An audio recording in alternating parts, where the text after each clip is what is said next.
Welcome to Family Watch, the weekly source of information and inspiration on parenting, marriage, and Catholic family life.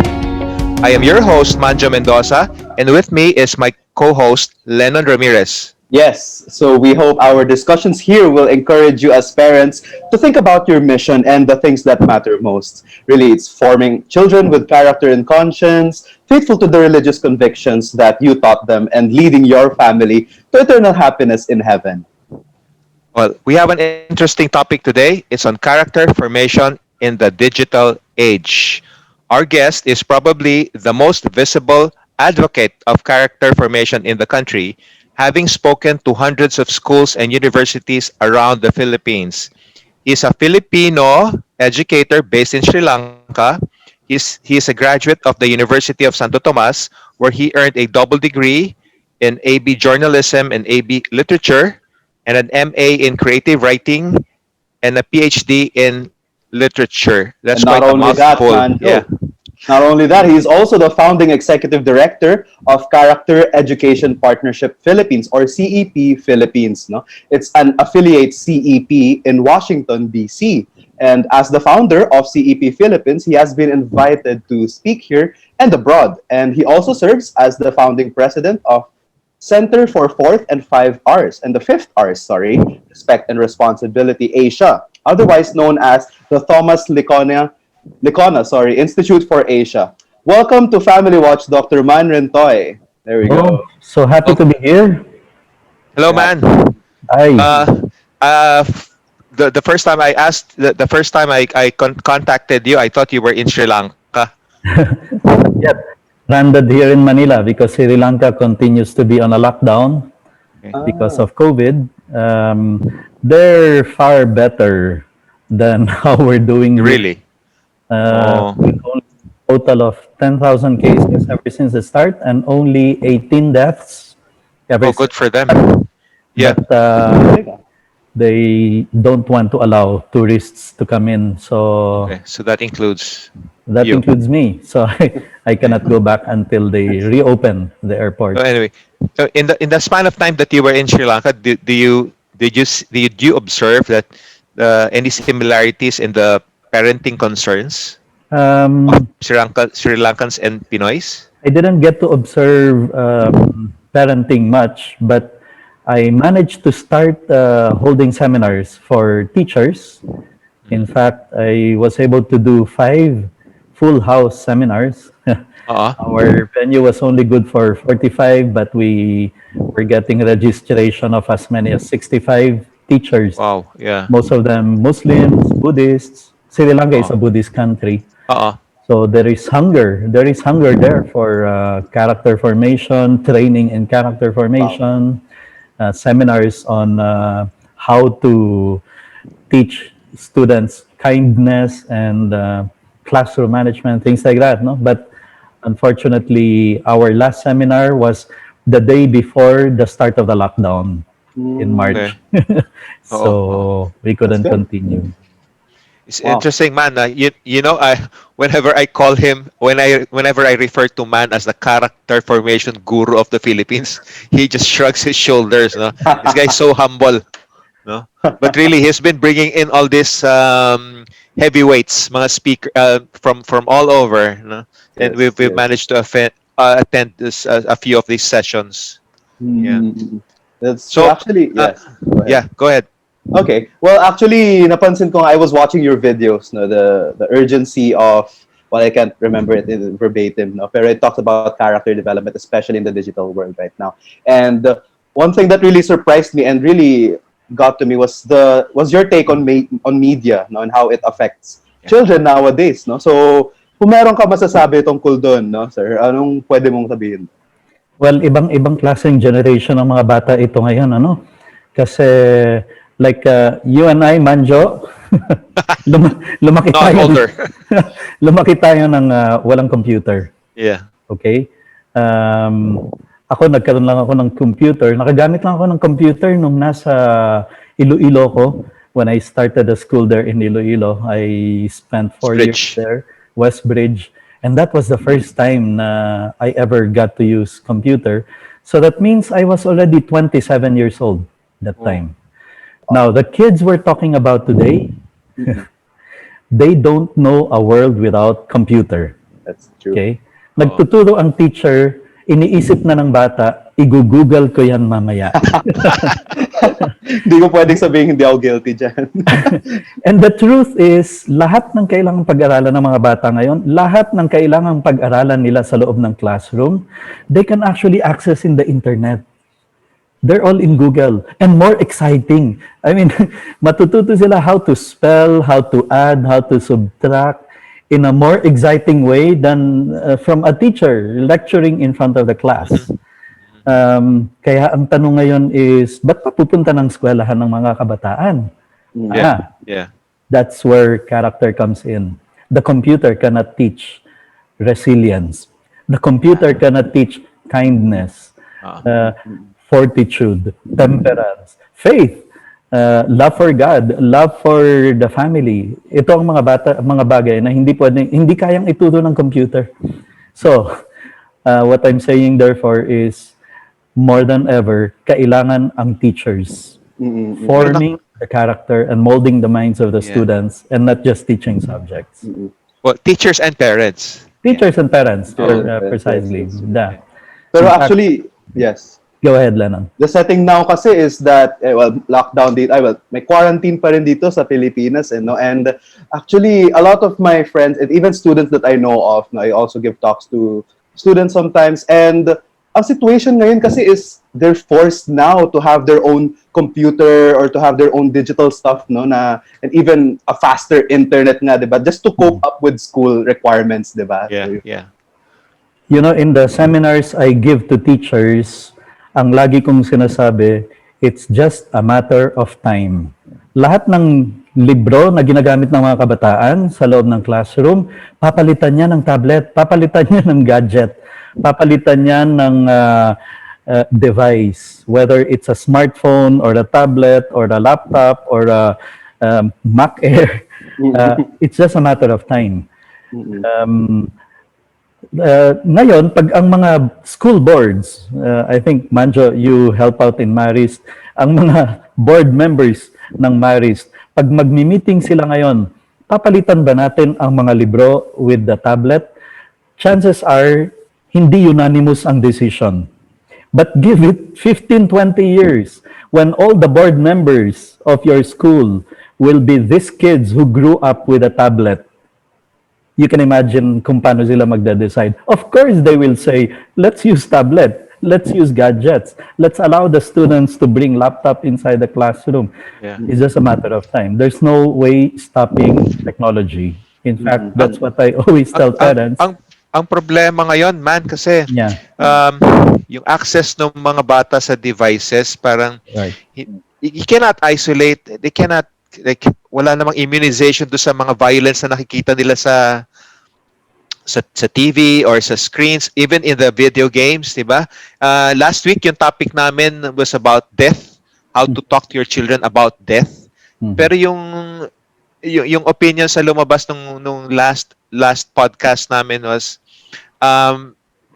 how can you explain death to a child who has seen death hundreds and thousands of times on the screen? At siya pa nga mismo ang pumapatay ng mga kalaban niya. Di ba? Right.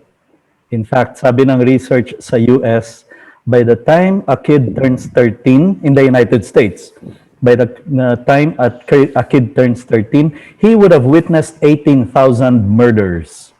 Wow.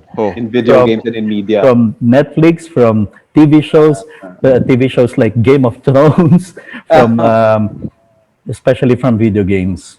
And these are very violent deaths, huh? Yep. I've seen some clips on Game of Thrones and even in video games, and very violent. That's right. And that's what the kids are exposed to.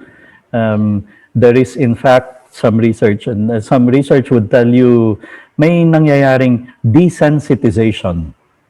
Okay? Yeah, that's the word. So That's the when word. they watch the news and they've seen too many deaths, too many killings, too many assaults, there comes a point when a kid looks at the news and is not affected. Does not get Oo. affected by the fact Yes, na, yes, teka yes. muna, 10 ang namatay. Teka muna, marami ang namatay dito sa baha, dito sa typhoon, dito sa... And they get desensitized. There is a need now to teach young people, well, wait, get sensitive. I mean, be sensitive about this thing. Yeah. Even Yes, just yes. one human life is Yeah. valuable. Actually, mas nakikita mo pa nga na okay, ganun yung reaction nila sa tao, no? Pero pagka kunyari, in this movie, I Am Legend, pagka aso yung namatay, ay, ang lungkot! Pagka Yeah, aso oo, yung... oo, oo. Ang Yeah. hirap magturo ng empathy ngayon dahil doon sa sitwasyon, no? Na parang ang kamatayan parang parang ordinaryong bagay na lang. Yeah. Parang That's walang why halaga ang buhay. one of the experts na dinala ko dito sa Manila, 4 times na dinala ko siya sa Pilipinas. Her name is Michelle Borba. Yes. Dr. Dr. Borba, yeah. Michelle Borba. One of her latest books is entitled Unselfie, which is really about the death of empathy among the Yeah. kids. She spent 10 years studying bakit ang empathy ng mga kabataan ngayon is at an all-time low. And, well, she discovered the major reason is gadgets.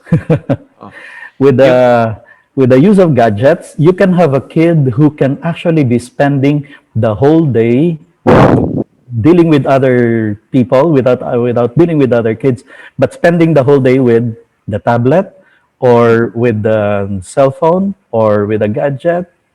actually So, hindi lang violence, man, 'di ba? right, Hindi lang hindi lang violence. I mean, yeah, you don't even have to look at the small kids. You look at your office mates, your classmates. They're all on the shopping sites like, Zalora, Shopee, and Lazada. So parang napaka-material ng orientation. Parang it makes the kid want for more and more material stuff. Yung ganon. Yeah. That's true. That's one of the effects of ito, digital lifestyle, no? We are manipulated by Apple, by Huawei, by Samsung to go for the latest. Don't settle for model 2018. I know some college students because I've taught in UANP and I know some college students. Pag lumabas ang latest iPhone, parang hindi sila mapakali hanggat hindi nila makuha yung yung That's upgrade, yung latest. That's true. And here's a sad part, and many teenagers are willing to exchange anything and everything to get hold of that latest gadget. Oh. So that is one sad sickness that we see in society today. You have teenagers who are willing to offer whatever they can offer para may pambili ng iPhone. Yes. Oo. Si Man is talking euphemisms eh. But in the community where we serve, where we give parenting seminars sa payatas, it's not uncommon to hear of teenagers selling themselves for selling their bodies so that they can have money to buy upgrade the cell phone, or buy load lang. Bibili lang ng load o bibili lang ng damit.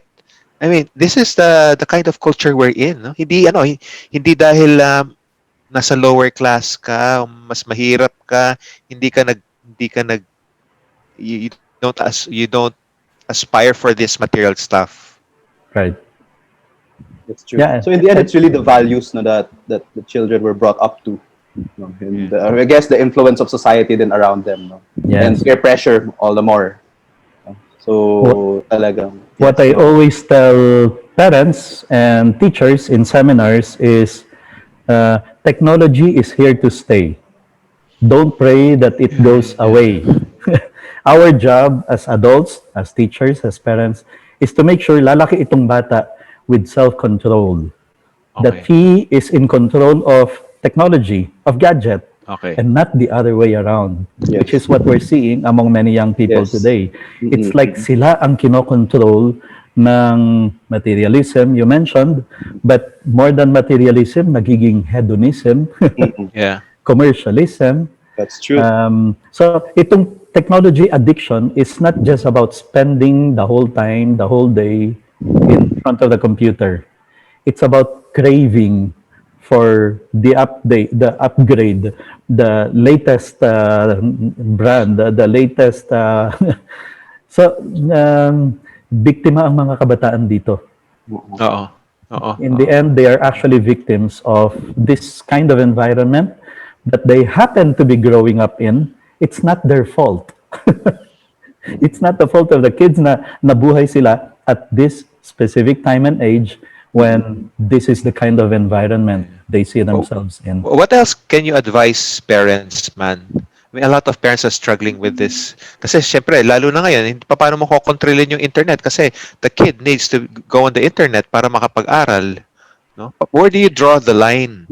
Yeah. One thing we need to tell parents, in spite of the situation we find ourselves in now, yung online classes, yung they need to log into their account to attend classes or to download the school requirements. We need to remind parents, however, uy, hindi yan blank check ha. That doesn't mean that kid can at any time do whatever he wants with his gadget, with internet. We still have to put in place house rules. Mm-mm. I mean, kung mga eskwelahan nga, Lennon, you know this in UANP, kung yung mga eskwelahan nga naghihingi ng time-out break, di ba? I mean, 1 week, let's do away with the online classes because people are getting stressed out. Zoom fatigue is real. That's true. That's true. That is a clear indication. So you see, hindi yan blank check that we are giving the kids and then they can do whatever they want, with technology and internet. We have to continue having house rules or rules in the use of the gadgets, etc. So that way you are able to adapt rather with technology, no, rather than just set it aside. Setting it aside is not really effective, no. Baga, Yeah. wala siyang patutunguhan. Rather, since it will stay lang, then Right. might as well live with it in a very characteristic and valuable way, no, for the student. Yeah, that's good. It's a very good idea. Yeah, that's true. So responsibility is still there. It's not a free, how do you call that? Parang kahit na anong pwede mong gawin ngayon kasi kasama na yan sa curriculum ngayon that you have to use the internet. You have to. No, it doesn't work that way. The parents can still say after a certain time of the day, sama-sama tayong kakain, no computer, no gadget, no internet. Oh, I mentioned no gadget. In the first place, we need to remind parents, they have to show that by example. Yeah. Yeah. Na pagka nasa hapagkainan, airplane mode is not just for the airplane. It's also for dinner time. Yes. It's also for family Okay, time. it's It's good, also for bonding time. Ah. It doesn't hurt to put your cell phone on airplane mode when it's time for dinner as a family. Yeah. And if ever biglang nagring ang phone, like what we would do kung makokontrol natin yung landline, we don't answer it because we happen to be in a meeting, in an activity, in a family gathering. So, and the parents have to be the first ones to show that. Live by example. Live by example. That's true. Actually, yes, I heard you mention din sa video na napanood ko before, no? And you mentioned it again today, no? What's the difference between authoritative and having authority then? Well, there are two types. I mean, those are two types of parenting: authoritative and authoritarian. There we go. Yes. Authoritarian, otherwise known as dictatorial. Gawin mo to because sinabi ko. Dahil ako ang tatay mo. May nabakal.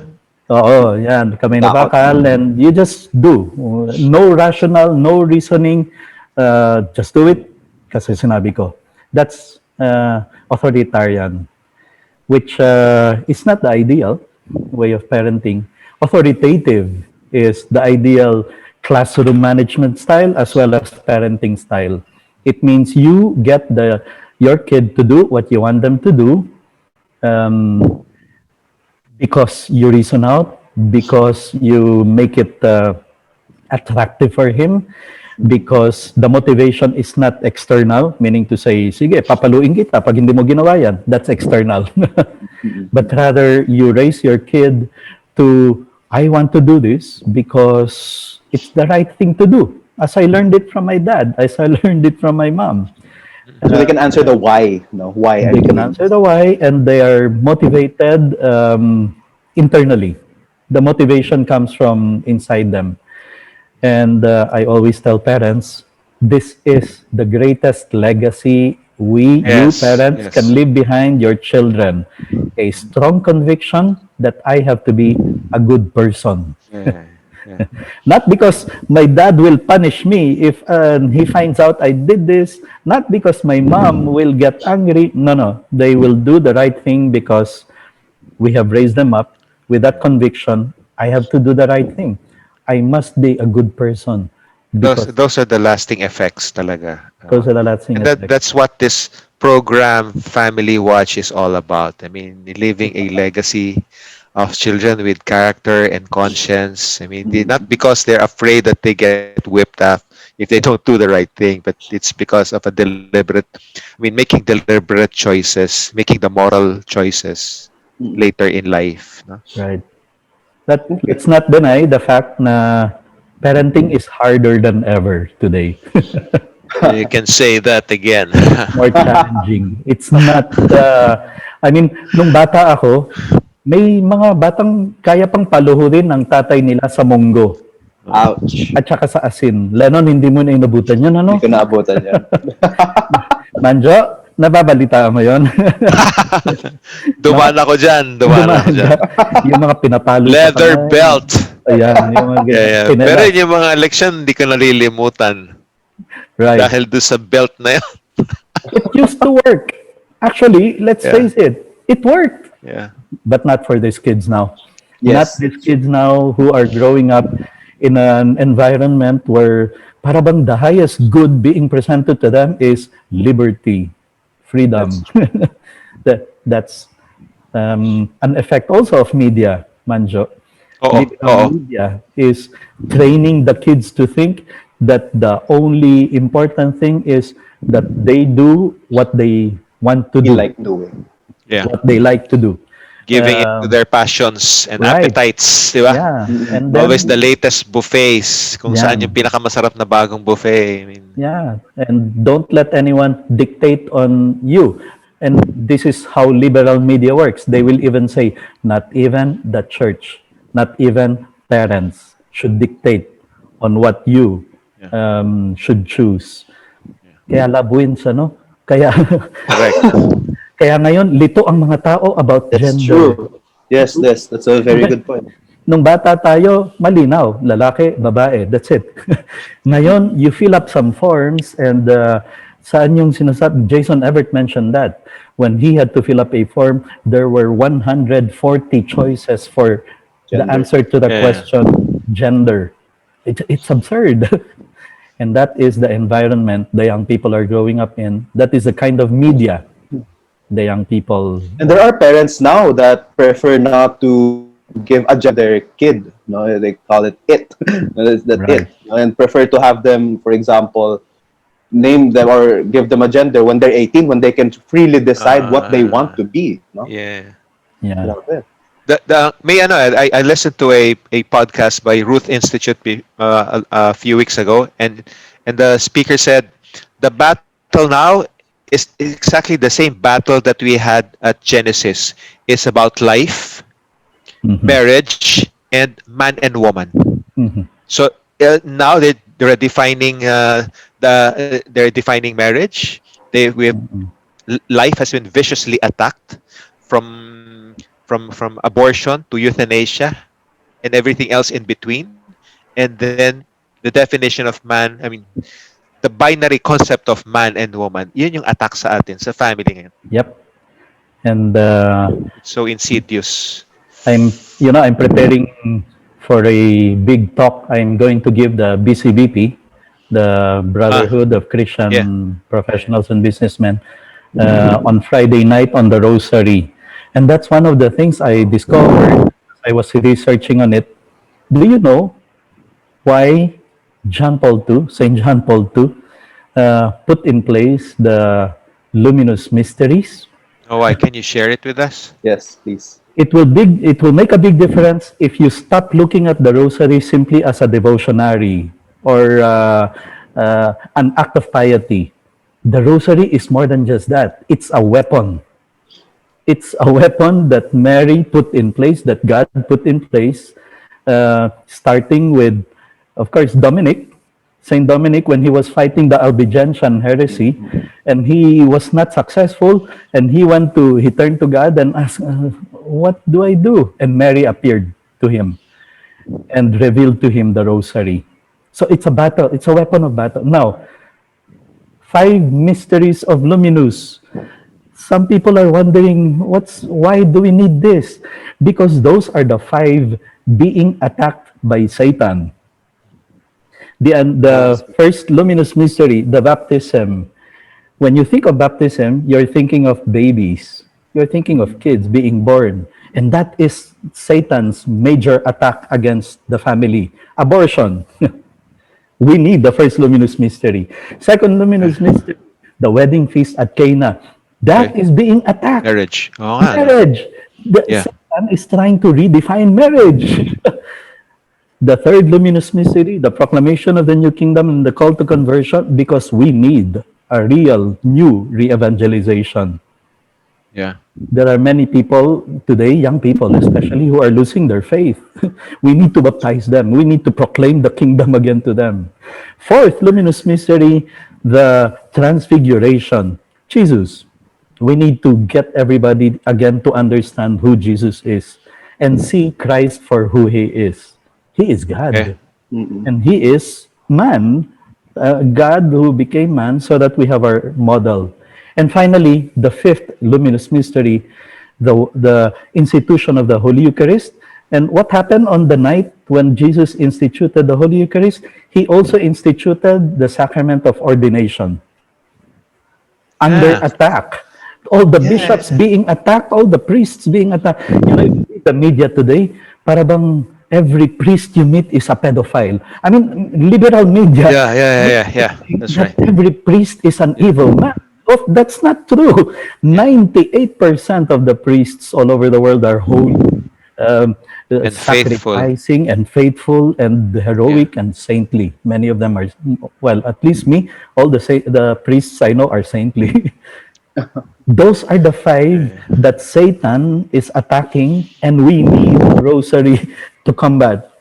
Oh. Now, it makes a lot of sense why John Paul II needed to put in place the luminous mysteries. It completes because it's a weapon. It's not just a prayer. Sorry, Yeah. Yeah. medyo malayo ang ating No, napunta. actually, Okay nakahanap pala. na ako ng paraan para mabalik siya sa topic eh, because rosary is usually taught to us by our parents eh, di ba? Right? And for It's part. me, It's yeah, character formation, Lennon. yes, It's yes, part of yes, our really. character formation. Really, yes. And well, I remember when I was young, no, pagka pupunta kami ng Zambales, because my province is from the Zambales, no, every time my parents or my mom would host the rosary in the van, no, and at that time lahat kami ayoko muna, ikaw na muna mag-lead, ikaw na muna ganon. Until now, no, my brother and I, we pray the rosary, and Yeah. it's So something that really effective. yes, Effective. effective, You talk effective. on the pious practice, no? I think But it's just that before we yes, go any further, sorry, Lennon, yes, go ahead. we have to allow man to talk about something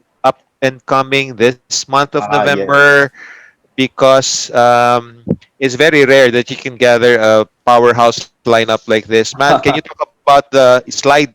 The slide number one is character formation and digital lifestyles. The subtitle is safeguarding values in the wired world. Wired world. Yes. Well, we're inviting four experts from Europe. Three are from Spain. One is from the Netherlands, That's slide number and 2. yeah. So we are holding an international conference, virtual, online, November 27 and 28, 4 p.m. to 7:30 p.m.